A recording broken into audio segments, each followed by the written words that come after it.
네, 오늘 말씀은 출애굽기 29장 38절에서 46절의 말씀입니다. 저와 여러분이 한 절씩 교독하시겠습니다. 내가 제단 위에 드릴 것은 1년 된 양 2마리를 날마다 드리되 아침에 1마리를 드리고 해질 때 또 1마리를 드리는 것이다. 양 1마리에는 올리브를 짠 기름 4분의 1 흰이 섞인 고운 밀가루 10분의 1 에바와 포도주 4분의 1 흰의 전제를 함께 드리고 저녁에 드리는 다른 양 1마리에는 아침과 같이 똑같은 곡식 제사와 전제를 함께 드린다. 이것은 좋아하시는 향기요 여호와께 드리는 화제다. 이것은 여호와의 앞 회막문에서 대대로 드려야 할 번제다. 거기에서 내가 너희를 만나 너희에게 말할 것이다. 거기서 또 이스라엘 백성을 만날 것이니 그 장막이 내 방으로 거룩하게 될 것이다. 이렇게 내가 회막과 제단을 거룩하게 할 것이다. 또 아론과 그의 아들들을 거룩하게 해 제사장으로서 나를 섬기게 할 것이다. 내가 이스라엘 백성들 가운데 있고 그들의 하나님이 되겠다. 우리 함께 읽겠습니다. 그러면 이스라엘 백성들은 내가 그들 가운데 있기 위해 그들을 이집트에서 이끌어낸 그들의 하나님 여호와임을 알게 될 것이다. 난 이스라엘 백성들의 하나님 여호와다. 아멘. 오늘은 제가 개인적인 이야기를 먼저 좀 시작하면서 말씀을 좀 나누고자 합니다. 저는 2014년도에 7월 3일 날 아부다비에 도착한 것 같습니다. 아부다비에 올 때 서울에서 많은 사역을 하다가 많이 지쳐 있는 그런 상태였습니다.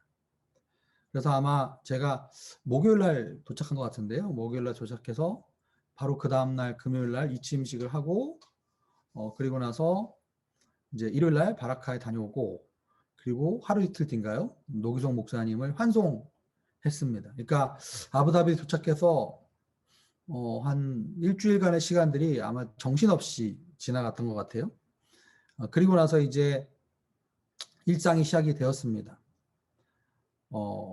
7월, 8월 성도님들이 이제 많이 한국으로 이제 휴가차 들어가 계셨고 이제 몇 명의 성도님들과 함께 다음 학기를 이제 차분하게 준비하는 그런 시간이 저에게 주어졌죠.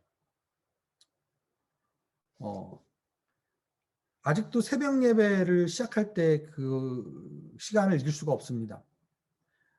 새벽 예배를 어펄채플 2에서 배웠는데요. 새벽 예배 처음 이제 갔는데 모두 겨울 잠바를 입고 계셨어요.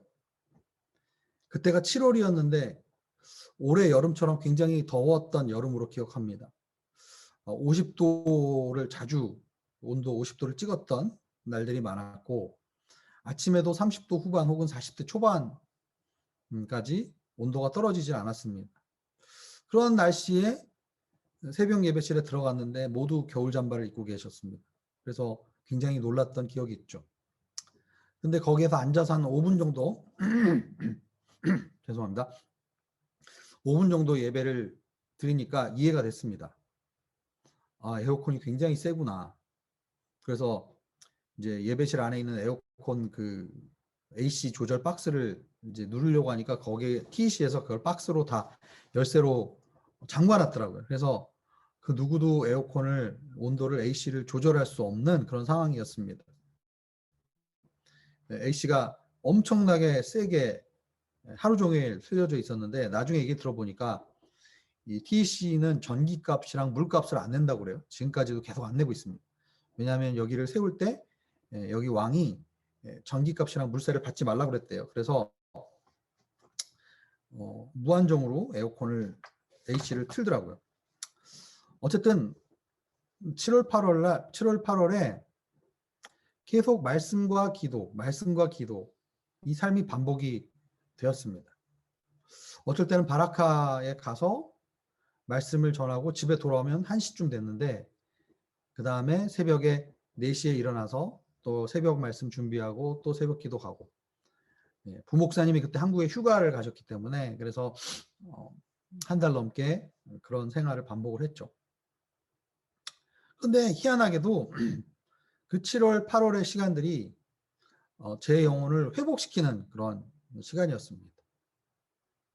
그때 당시에 새벽 예배 때 많은 성도님들이 찾아오지는 않으셨어요. 그러나 그냥 말씀을 사모해서 기도하고 싶어서 주님을 예배하고 싶은 그냥 성도님들,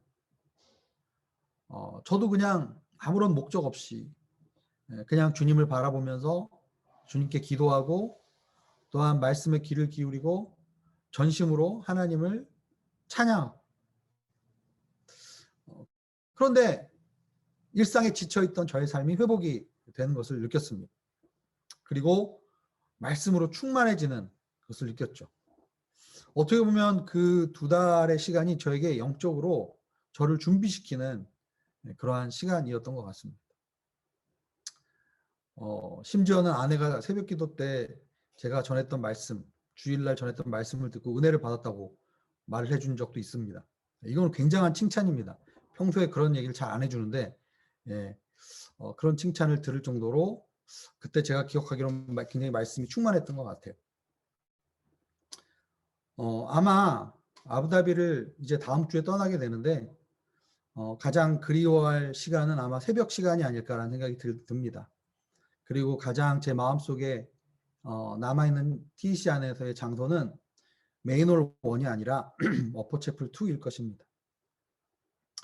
왜냐하면 오랜 시간 우리 장로님 권사님들과 함께 어퍼채플 2에서 기도하며 부르짖으며 주님을 찾고 구하던 그 시간이 아마 제 평생 기억에 남는 가장 귀한 시간으로 기억이 될 것이기 때문입니다. 제사장의 오늘 본문의 말씀을 보면 위임식을 마치고 제사장들은 일상생활 속으로 돌아갑니다. 그리고 제사장이 해야 하는 일은 무엇이냐? 번제죠. 번제를 매일 드려야 했습니다. 예전에 제가 설교하면서 그 얘기를 했죠. 성막에서 항상 꺼지지 말아야 되는 것은 제단에 불을 끄지 말아야 하고 또 성소 안에 향을 계속 피워야 했다라고 말씀을 드렸습니다. 38절에 보면은 제단 위에 1년 된 양 2마리를 날마다 드리는데 39절에 보면 아침에 한 마리를 드리고 저녁에 또 해질 무렵에 한 마리를 드립니다. 아침 저녁으로 번제를 계속 드려야 했던 거죠.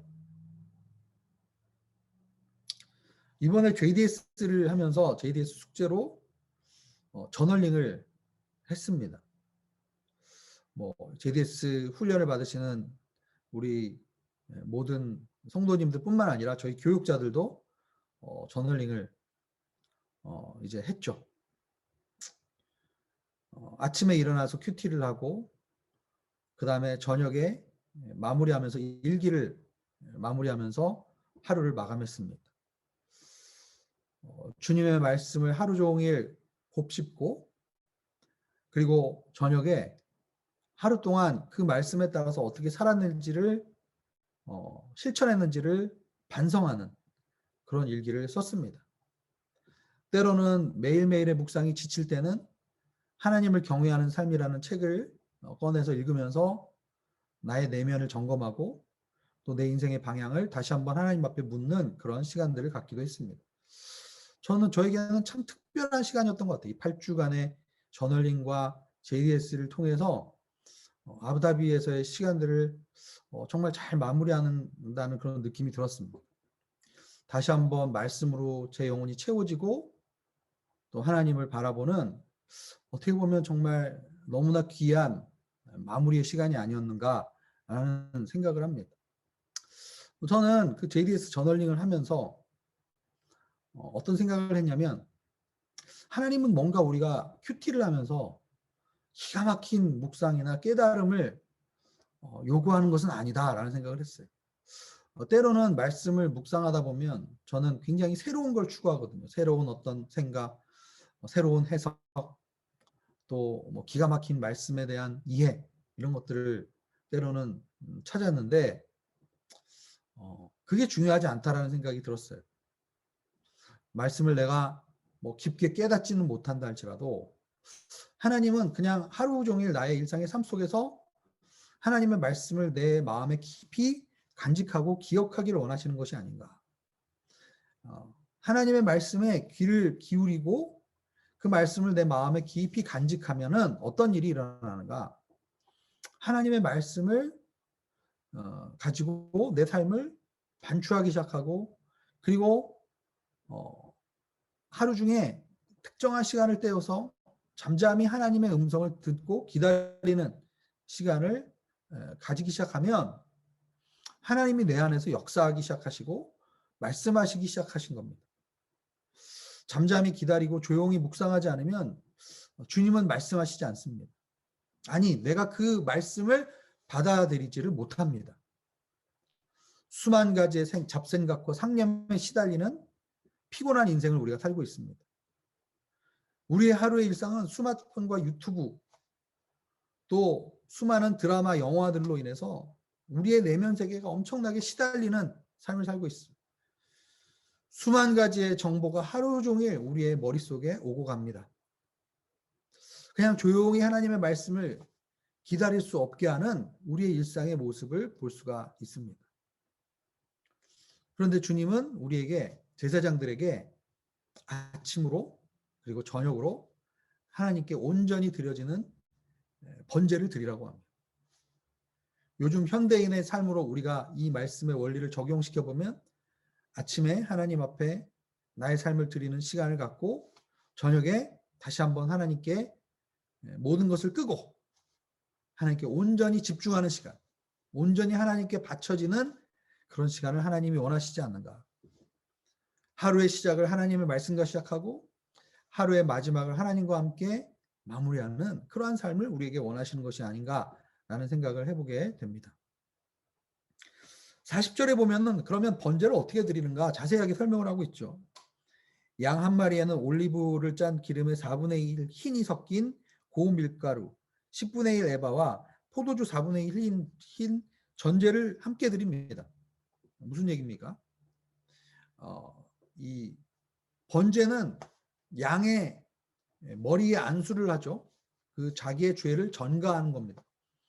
그리고 제사장이 양을 죽이지 않습니다. 그 양을 가져온 사람이 칼로 이제 양을 죽이죠. 즉 죄를 지은 사람이 자기의 죄가 전가된 양을 죽입니다. 자신의 죄 때문에 괴로워하면서 피 흘리면서 죽는 양의 모습을 보는 거죠.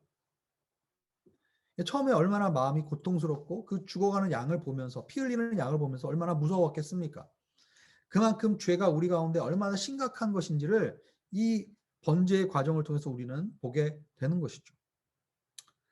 그래서 양의 각을 뜨고 그리고 제단 위에 이제 제단이 석쇠로 돼 있잖아요. 노쇠로 된 석쇠 그 위에 그 각을 떠서 고기를 올린 다음에 이제 불을 태우죠.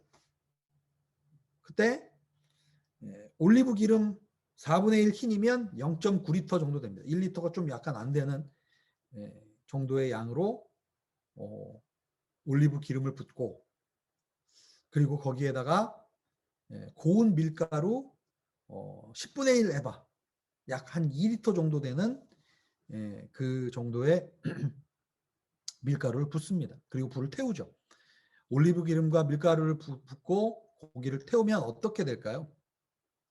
아마 불꽃이 확 일어나지 않았을까라는 생각이 들어요. 그리고 고기에 기름이 타는 그 우리가 삼겹살을 구울 때나 이렇게 고기를 바베큐를 할 때 이제 나는 그 냄새가 나잖아요. 고기 향이 나잖아요. 그리고 거기에 올리브 기름과 밀가루를 같이 태우니까 어떻게 보면 불꽃과 향기가 나죠. 그리고 어느 정도 고기가 타고 있을 때 포도주를 이렇게 4분의 1 흰을 붓습니다. 포도주가 0.9리터 정도 되는 그런 양이죠. 역시 포도주를 부으면 아마 이 포도주 안에 알코올 성분이 있으니까 또 확 불이 일어나면서 이 포도 향이 또 막 이렇게 올라왔을 겁니다. 이 번제를 온전히 태우는 이 과정 속에서 어떻게 보면 처음에는 양이 희생당하면서 피를 흘리면서 고통스럽게 죽어가는 그 값진 희생의 모습을 보지만 그 희생을 통해서 죄의 문제가 해결되면서 이제 향기로 변하고 불꽃이 일어나면서 향기가 나는 장면을 보면서 이렇게 온전히 태워지는 그 제물의 모습을 보면서 그것을 바라보는, 그 번제를 바라보는 그 사람의 생각이 어떠했을까? 아마 나의 삶도 이렇게 하나님 앞에 온전히 태워지는, 온전히 드려지는 삶이 되어야 되지 않을까라는 생각을 하지 않았을까 추측을 해봅니다. 41절에 보면은 아침 저녁으로 똑같이 곡식 제사와 전제로 드린다라고 얘기했습니다. 곡식이 뭡니까? 아까 이 밀가루를 빤 거죠. 이 곡식 제사를 우리가 레위기에서는 소제라고 부릅니다. 소제. 근데 이 곡식을 드릴 때 밀가루를 완전히 고운 밀가루로 빻는 거죠. 완전히 이 곡식 알갱이가 남아있지 않고 완전히 가루로 고운 가루가 될 때까지 이거를 이걸 이렇게 가공을 하는 거죠. 빻는다고 그러나요? 네. 그리고 전제로 드려진다. 전제라는 거는 여기 생명의 삶 밑에 128페이지 밑에 보면 뭐라고 얘기합니까? 전제 설명이 나와 있죠. 피를 상징하는 포도주를 붓는 제사의 방식이다. 그러니까 이 전제라는 건 포도주를 붓는 제사인데 이게 이제 신약에 오면은 내가 피를 온전히 쏟아붓는 그런 희생 제사의 의미로 우리가 상징적으로 이해가 되는 거죠. 바울이 디모데후서, 바울이 쓴 서신서 맨 마지막이 디모데후서죠. 바울이 죽기 전에 썼던 편지가 디모데후서인데 디모데후서 4장에 보면 바울이 이런 말을 합니다. 디모데후서 4장 6절에 전제와 같이 내가 부어지고 나의 떠날 시각이 가까웠도다. 그러니까 나의 인생의 마지막 순간이 어떻다는 거예요? 내가 전제로 포도주를 완전히 피를 쏟아서 다 쏟아 부은 것처럼 내가 전제로 부어졌다. 그리고 내가 선한 싸움을 싸우고 나의 달려갈 길을 마치고 나의 믿음을 지켰다. 네. 영어 성경 보면 I keep the faith. 믿음을 끝까지 지켰고 선한 싸움을 싸웠고 내가 달려갈 길을 다 마쳤다. 내가 전제로 부어졌다. 라고 바울이 고백하고 있어요. 그러니까 이 번제는 모든 것을 태우는 헌신의 제사입니다. 그런데 이 번제에 뭐를 드리는 거예요? 소제와 함께 전제를 같이 붓는 거죠. 소제는 곡식을 완전히 가루로 빻아서 그래서 드려지는 제사고 소제도 그러니까 소제가 그런 것이고 전제는 피를 온전히 쏟아붓는 그런 제사를 상징하는 것이죠. 어떻게 보면은 예수 그리스도께서 십자가에서 우리를 위해서 물과 피를 다 쏟아주시고 전제로 피를 다 쏟아주시고 그리고 뼈가 으스러지고 그리고 자신의 살이 찢기는 어떻게 보면 그 소제의 제사를 주님께 온전히 드려진 것이죠. 그것이 하나님 앞에 아름다운 하나님을 영화롭게 하는 하나님을 가장 잘 나타내는 그런 제사로 온전히 드려진 바 된 것이 아닌가라는 생각을 해봅니다. 그러면서 47절에 뭐라 그럽니까?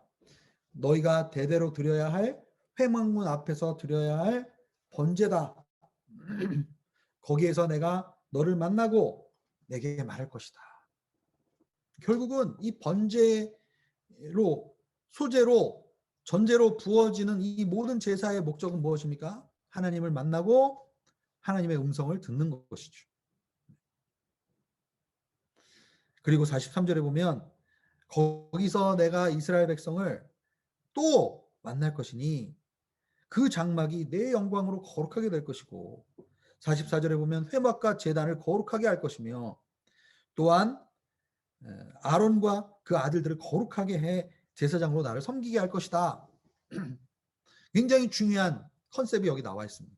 무슨 얘기입니까? 우리가 거룩하게 되는 것은 우리가 거룩한 행실을 하기 때문에 거룩해지는 것이 아닙니다. 거룩하신 주님을 우리가 만나고 주님의 임재가 주님의 영광이 그 번제 가운데 그 제사 가운데 임할 때 제단도 거룩해지는 것이고 제사장도 거룩하게 구별되는 것이고 그리고 그 장막도 거룩하게 변하는 것입니다. 즉 하나님의 말씀을 우리의 마음속에 깊이 새기는 것을 통해서 우리가 거룩하게 되는 과정을 겪는 거죠. 그리고 우리가 거룩하게 됨으로써 우리가 하나님 앞에 순종하고 제사 드리고 예배 드림을 통해서 우리에게 주시는 하나님의 상급은 뭡니까? 내가 복 받고 좋은 자녀를 좋은 대학에 보내고 내가 돈을 많이 버는 것이 우리의 인생의 목적이 아니라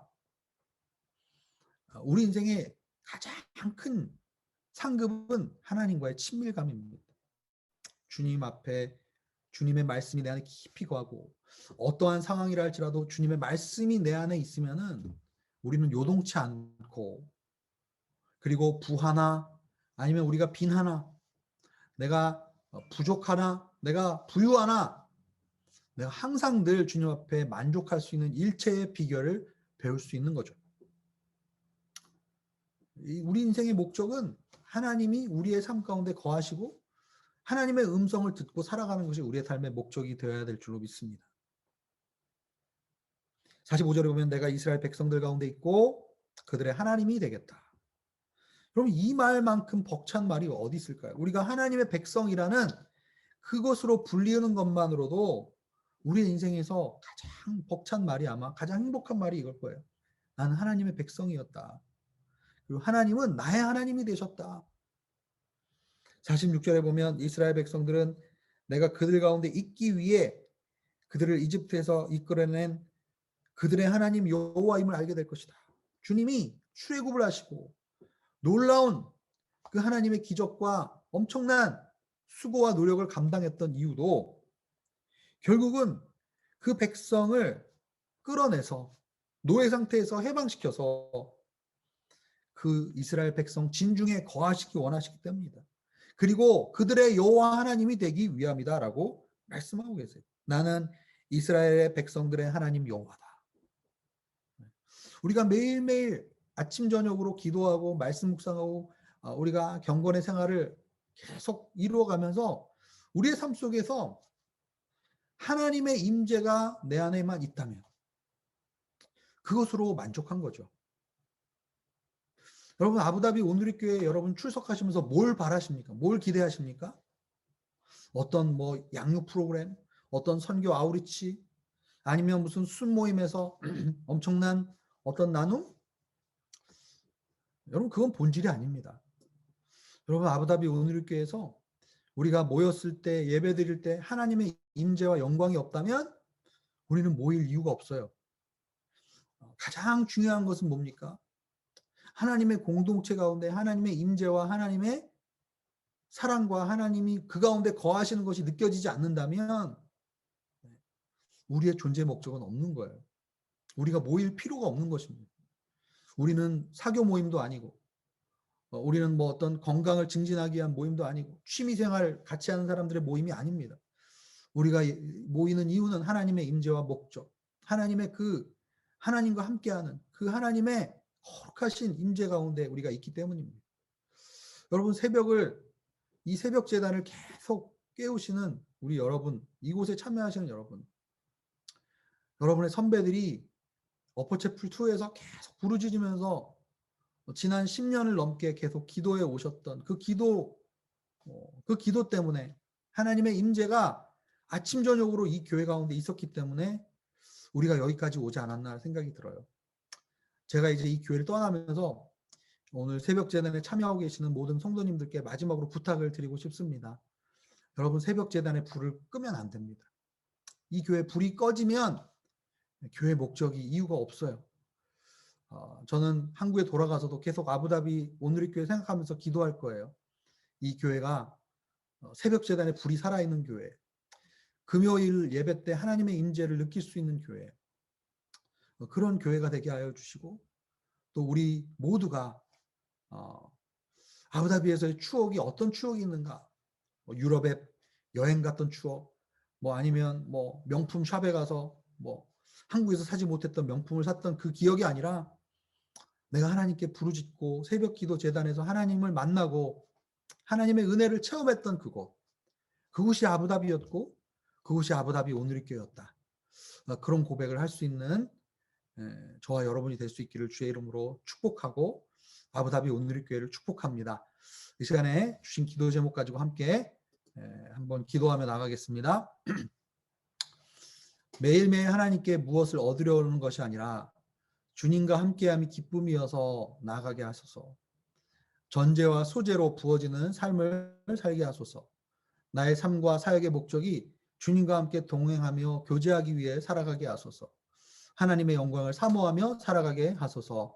우리 이 시간에 함께 기도하며 나가겠습니다.